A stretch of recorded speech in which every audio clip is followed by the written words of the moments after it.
Olá, meus queridos. No intuito de simplificar, de trazer de uma forma mais direta para você que está estudando para exame de ordem ou para concurso público ou não tem nenhum tipo de contato com o ramo do direito, mas que vai prestar concurso público, né? Então, para a gente trabalhar com algumas questões do pacote anticrime, hoje nós vamos trabalhar com o Instituto do Confisco Alargado de Bens. Ele está previsto no artigo 91A do Código Penal e ele é uma inclusão do pacote de crime. Mas antes da gente entender esse confisco, essa nova modalidade, vamos dizer assim, de confisco, a gente tem que entender da onde que surge a questão do confisco, o que é o confisco, no que consiste e como que é essa questão da sua aplicação. Bom, então toda sentença penal condenatória, ela possui efeitos. Então nós temos os efeitos principais, que é o efeito do cumprimento de pena, então todo mundo que é condenado por um crime tem que cumprir pena, e nós temos os efeitos secundários. Dentre esses efeitos secundários, nós temos os efeitos penais, que, por exemplo, a sentença penal condenatória gera reincidência, gera maus antecedentes, por exemplo, como a gente tem os efeitos extrapenais, que estão fora do âmbito penal. Tá?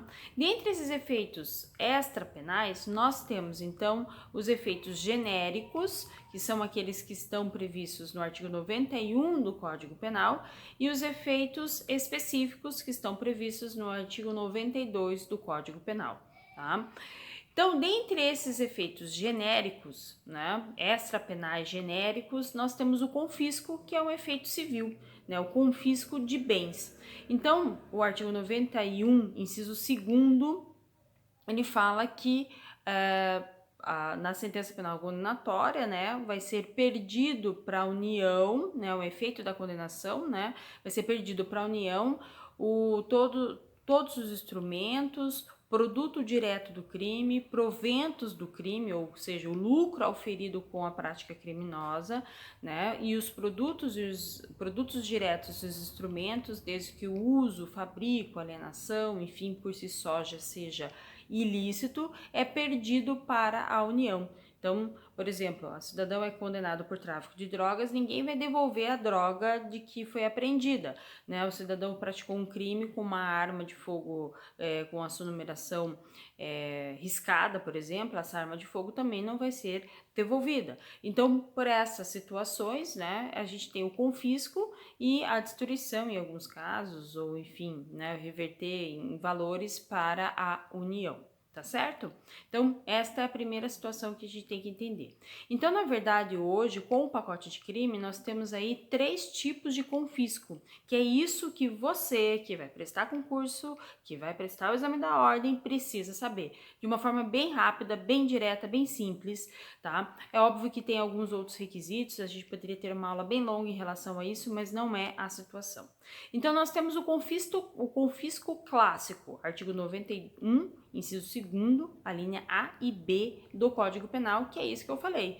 Os instrumentos para a prática do crime, o produto direto do crime, o produto indireto do crime, né, desde, né, ressalvado o direito do lesado, do terceiro de boa-fé, ou seja, o produto direto do furto é a televisão furtada. Então a televisão é perdida para a União? Não, a televisão é devolvida para a vítima, né? Então, no caso de que a gente tenha aí, não tenha encontrado essas pessoas ou não tenha sido localizado, enfim, ninguém tenha requerido essas situações, desde que os bens sejam lícitos, e todos os outros aonde são ilícitos, né, nós temos o confisco, né, que é um efeito cível em relação a esses bens. Então esse é o confisco clássico, que vai ser sobre os instrumentos, produto direto, produto indireto do crime.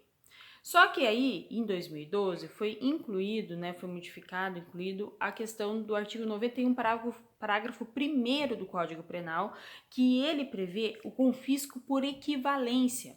Ou seja, o cidadão é condenado por um crime, tá? Só que, na verdade, o que acontece? Sabe-se que há, por exemplo, o produto indireto do crime, mas eu não localizo esse produto indireto do crime. Esse dinheiro, ele não é localizado. Ou esse dinheiro, por exemplo, está numa conta no exterior.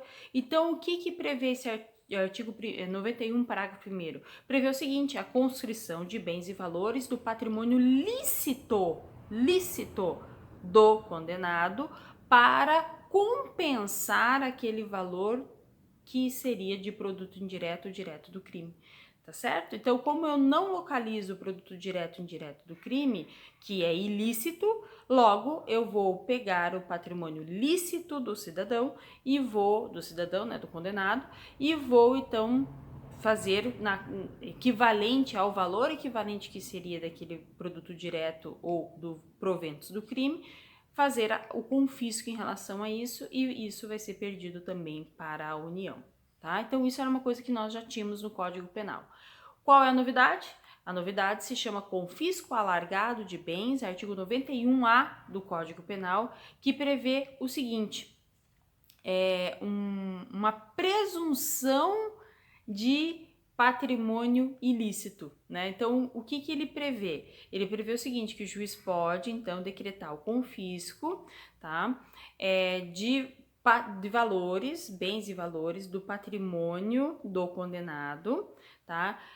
Que estejam em desacordo com que sejam a diferença entre o patrimônio que ele possui, que esteja no nome dele, que ele recebe benefícios, enfim, que seja sob o seu domínio, patrimônios, tá? Com a renda lista que ele tem. Então, de repente, ele tem uma renda lista que não dá origem ao patrimônio que ele possui. O patrimônio é muito mais. Então, ele tem uma renda X, ele tem um patrimônio X, Y e Z. Então, quer dizer, o restante é acima e que não seria uma situação normal de um crescimento dele patrimonial. Então, se presume que este patrimônio que ele tem, que não está declarado, por exemplo, que não tem a prova da fonte, da origem desse patrimônio, se presume que ele é ilícito, mesmo que ele não tenha relação com a prática criminosa que o agente está respondendo, tá? Então, esta é a grande diferença, tá? Então, esse é um caso onde eu tenho que ter um pedido expresso do Ministério Público no oferecimento na denúncia, onde o Ministério Público vai ter que apontar essa diferença apurada.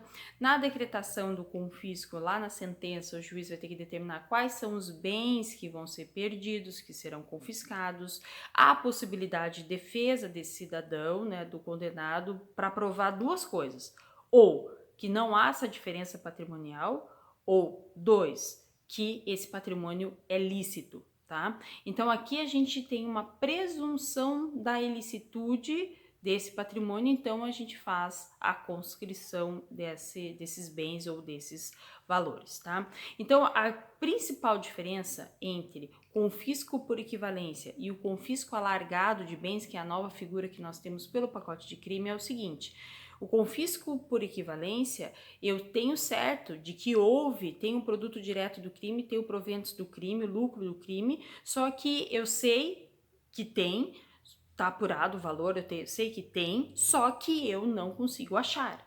O cidadão fez tão bem que eu não consigo localizar, ou ele tá no exterior, tá?